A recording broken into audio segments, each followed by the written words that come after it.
Hello বন্ধুরা, সবাই কেমন আছো? যা গরম পড়েছে, আজকে তোমাদেরকে একটু দই বড়া করে দেখাবো।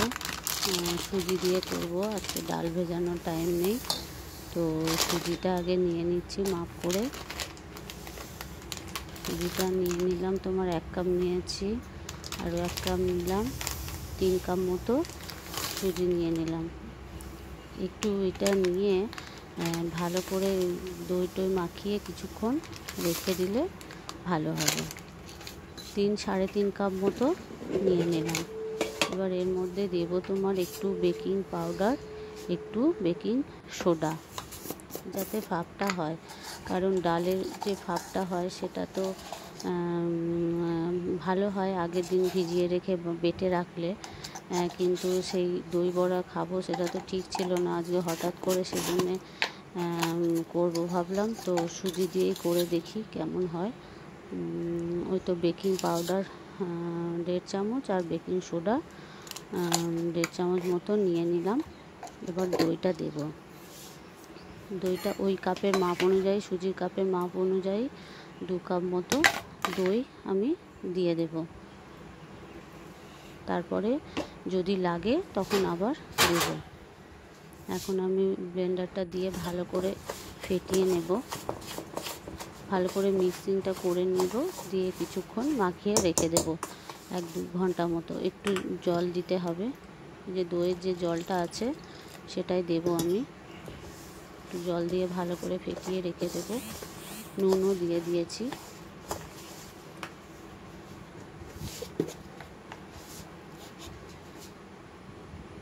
যে নুন দিলাম,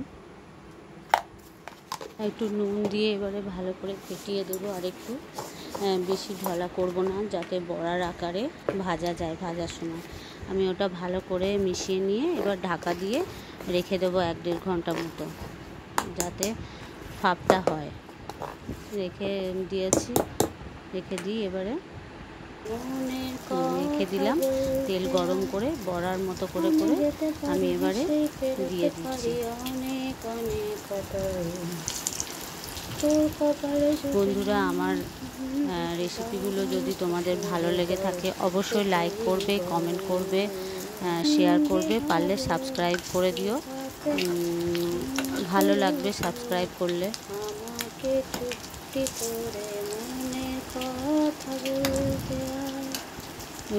হালকা লাল লাল করে ভেজে নিতে হবে, বেশি কড়া করে ভাজলেও চলবে না, দইটা ঢুকবে না তাহলে।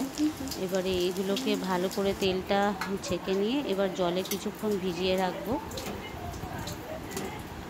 জলে ভিজিয়ে রেখে ভালো করে জলটা হালকা হাতে চিপে নেব, হালকা হাতে চিপে নেব। চিপে নিয়ে রেখে তারপরে আবার দই ফাটিয়ে ওপরে দিয়ে দেব।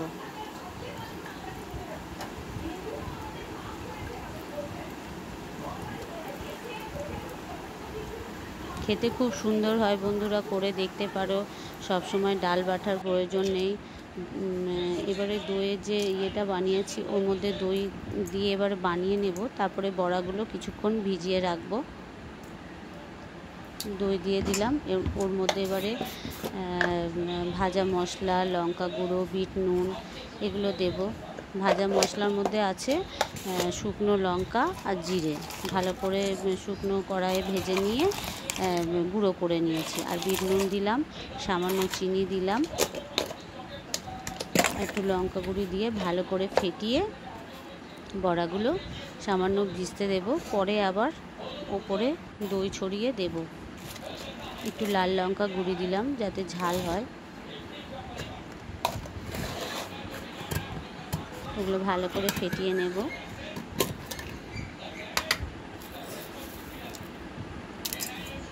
ডাল বাটার সময় না থাকলে চটজলদি যদি কেউ দই বড়া খেতে চায়, ঘরে দই থাকলে এটা করে নেওয়া যেতে পারে।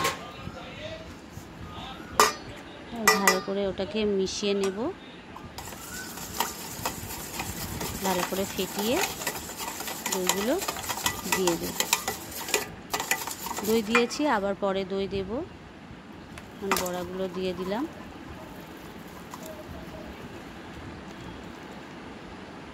ভালো করে ভিজতে দেব। ঢাকা দিয়ে কিছুক্ষণ রেখে দেবো। এটা ফুলে উঠেছে। এবারে আমি সার্ভ করবো। যে উপরে দই বড়াগুলো দিয়েছি, দই দিলাম, সুন্দর করে সাজিয়ে দেবো ছেলে মেয়েকে খেতে সন্ধেবেলায়। গরমে দই বড়া খেতে খুব ভালো লাগে, তোমরাও করে দেখো।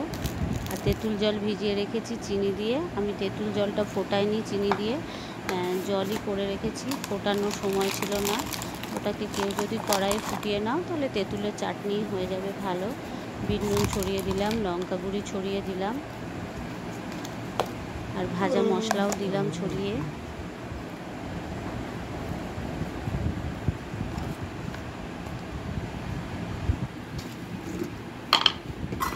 দেখতে খুব সুন্দর হয়েছে।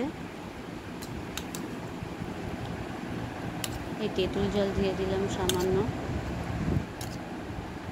এবার সেও ছড়িয়ে দেব। কেউ যদি পেঁয়াজ কুচি খেতে চাও তাহলে পেঁয়াজ কুচি, লঙ্কা কুচি এগুলোও দিতে পারো।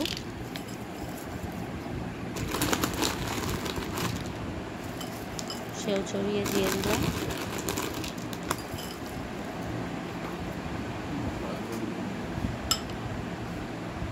বাই বাই, সবাই ভালো থাকো।